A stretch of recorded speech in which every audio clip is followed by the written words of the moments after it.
ಏನು ತಿಳ್ಕೊಬೇಡಿ, ನಮ್ಮ ನಿರ್ದೇಶಕರು ಮೊದಲನೇ ಸಿನಿಮಾ ಮಾಡ್ತಿರೋದು ಹಾಲೇಶ್ ಅವರು. ಪರಾಕ್ ಅನ್ನೋ ಸಿನಿಮಾದಲ್ಲಿ ಏನಿದೆ ಅಂತ ಏನೇ ಹೇಳಬೇಕಾದ್ರೂ ಸದ್ಯಕ್ಕೆ ಏನು ರಿವೀಲ್ ಮಾಡೋಕ್ಕಾಗಲ್ಲ ಪರಾಕಿಂದ. ಬಟ್ ಪರಾಕು ಒಂದು ವಿಂಟೇಜ್ ಸ್ಟೈಲಲ್ಲಿ ನಡೆಯೋಂಥ ಒಂದು ಸಿನಿಮಾ, ಒಂದು ವಿಂಟೇಜ್ ಸ್ಟೈಲ್ ಇರುತ್ತೆ. ಯಾವ ವರ್ಷದಲ್ಲಿ ನಡೆಯುತ್ತೆ ಅನ್ನೋ ಕ್ಲೂನ ನೆಕ್ಸ್ಟ್ ಪ್ರೆಸ್ ವಿಚಾರಗಳಲ್ಲಿ ಹೇಳ್ತೀವಿ. ಎಲ್ಲದಕ್ಕಿಂತ ಹೆಚ್ಚಾಗಿ ತಾವೆಲ್ಲ ಬಂದು ಇಷ್ಟು ಜನ ಸೇರಿ ನಮಗೆ ಆಶೀರ್ವಾದ ಮಾಡ್ತಾ ಇದ್ದೀರಾ, ಸಪೋರ್ಟಿಗೆ ನಿಂತ್ಕೊಂಡಿದ್ದೀರಾ. ಈ ಜನನೆಲ್ಲ ನೋಡಿ ನಮ್ಮ ಮೀಡಿಯಾದವರು, ನಮ್ಮ ಸ್ನೇಹಿತರು ಎಲ್ಲರೂ ಬಂದಿರೋದು ಬಹಳ ಖುಷಿಯಾಗಿದೆ. ಜೊತೆಗೆ ಗೆಸ್ಟ್ ಎಲ್ಲ ಬಂದಿದ್ದೀರಾ, ತುಂಬ ಖುಷಿ ಆಗ್ತಾ ಇದೆ. ಈ ಸಿನಿಮಾಗೆ ನಿಮ್ಮ ಆಶೀರ್ವಾದ ಬಹಳ ಮುಖ್ಯ, ನಿಮ್ಮ ಪ್ರೀತಿ ಬಹಳ ಮುಖ್ಯ. ಅದು ಸದಾ ನಮ್ಮ ಮೇಲಿರುತ್ತೆ ಅಂತ ನಾನು ಅಂದ್ಕೊಂಡಿದ್ದೀನಿ. ನಮ್ಮ ಕರ್ತವ್ಯ ನಾವು ಯಾವಾಗಲೂ ಮಾಡೋ ಹಾಗೆ ಇದನ್ನೂ ಅಷ್ಟೇ ಅಚ್ಚುಕಟ್ಟಾಗಿ, ಅಷ್ಟೇ ಕಷ್ಟಪಟ್ಟು ಒಳ್ಳೆ ಸಿನಿಮಾ ಮಾಡ್ತೀವಿ. ಬಂದ ಮೇಲೆ ಸಿನಿಮಾ ನೋಡಿ ಅಂತ ಹೇಳ್ತೀನಿ. Thank you so much. Thank you so much. ಅಮ್ಮ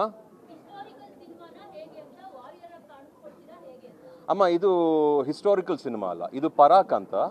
ಮೊನ್ನೆ ಬಂದಿದ್ದು ಅನೌನ್ಸ್ಮೆಂಟ್ ಬೇರೆ. This is Parak film. Parak ಬಂದ್ಬಿಟ್ಟು ನಮಗೆ ಒಂದು ವಿಂಟೇಜ್ ಸ್ಟೈಲಲ್ಲಿ ಬರುವಂಥ ಒಂದು ಸಿನಿಮಾ ಕಣಮ್ಮ, ಒಂದು ವಿಂಟೇಜ್ ಸ್ಟೈಲ್.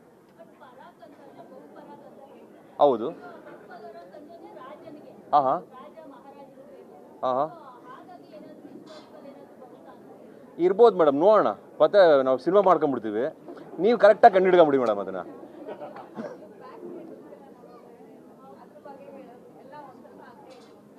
ಅಂದರೆ ಏನಾಗುತ್ತೆ, ಸಮ್ಟೈಮ್ಸ್ ಡಿಸೈನ್ಸ್ ಮಾಡ್ಬೇಕಾದ್ರೆ ಡೈರೆಕ್ಟ್ ಪರ್ಸೆಪ್ಷನ್ ಇರುತ್ತೆ. ಕಥೆಯಲ್ಲಿ ನಾನೇನಾದ್ರು ಹೇಳಬೇಕು, ಇಂಥದ್ದನ್ನ ತಿಳಿಸ್ಬೇಕು ಅಂತ. ಅದು ಫಸ್ಟ್ ಅವ್ರಿಗೆ ಅರ್ಥ ಆಗುತ್ತೆ. ಅದನ್ನು ಪರದೆ ಮೇಲೆ ನೋಡಿದಾಗ ನಾವು ಹೇಗೆ ಕಲ್ಪನೆ ಮಾಡ್ಕೋತೀವಿ ಅನ್ನೋದು ನಮಗೂ ಬಿಟ್ಟಿರುತ್ತೆ. ಸೊ ಸದ್ಯಕ್ಕೆ ಇನ್ನೇನೇ ಹೇಳಿದ್ರು ಪರಾಕ್ ಈಗಲೇ ನಿಮಗೆ ಸ್ಟೋರಿ ಬಿಟ್ಕೊಟ್ಬಿಡಂಗೆ ಆಗುತ್ತೆ.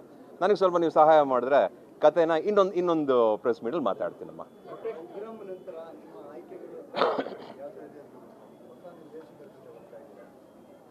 ಹಾಂ ಬಗೀರ ನಂತರ ಒಳ್ಳೊಳ್ಳೆ ಕಥೆಗಳನ್ನೇ ಮಾಡ್ಬೇಕಂತಾನೆ ರೆಡಿ ಆಗಿದೆ. ಆ್ಯಕ್ಚುಲಿ ಉಗ್ರಂ ಆದಮೇಲೂ ನೀವು ನೋಡಿರೋ ಹಾಗೆ ಎಲ್ಲ ಒಳ್ಳೊಳ್ಳೆ ಸಿನಿಮಾಗಳೇ ಬಂದಿದೆ. ಇನ್ಫ್ಯಾಕ್ಟ್ ಬಗೀರ ಆದಮೇಲೆ ತುಂಬ ಟೆನ್ಷನ್ ಇತ್ತು, ಯಾವ ಥರ ಕಥೆಗಳು ತೊಗೋಬೇಕು, ಯಾವ ಥರ ಸಿನಿಮಾ ಮಾಡಬೇಕು ಅಂತ. ಸುಮಾರು ಆಲ್ಮೋಸ್ಟ್ ಒಂದು 200 ಕಥೆಗಳ ಮೇಲೆ ಕೇಳಿದ್ದೆ. ಬಟ್ ಪರಾಕ್ನ ಆಲ್ರೆಡಿ ಟ್ರಾವೆಲ್ ಮಾಡ್ತಾ ಇದ್ವಿ ತುಂಬ, 1-2 ವರ್ಷದಿಂದ. ಸೊ ಪರಾಕ್ ಈಗ ಟೇಕ್ ಆಫ್ ಆಗುತ್ತೆ. ಈ ಮಂತಿಂದ ಪರಾಕ್ ಟೇಕ್ ಆಫ್ ಆಗುತ್ತೆ.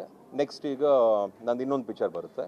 ಸೊ ಆ ಪಿಕ್ಚರ್ ಬಗ್ಗೆ ಆಮೇಲೆ ಮಾತಾಡ್ತೀನಿ. ಬಟ್ ರೈಟ್ ನಾವು ಪರಾಕ್ ಸ್ಕ್ರಿಪ್ಟ್ ಬಗ್ಗೆ ಹೇಳಬೇಕು ಅಂದರೆ ಒಂದು ವಿಂಟೇಜ್ ಸ್ಟೈಲಲ್ಲಿ ಸಿಕ್ಕಾಪಟ್ಟೆ ಸ್ಟೈಲಿಶ್ ಆಗಿ ತುಂಬ ಚೆನ್ನಾಗಿ ಅರ್ಥಪೂರ್ಣವಾಗಿ ಮಾಡುವಂಥ ಒಂದು ಸಿನಿಮಾ. ಅಮ್ಮ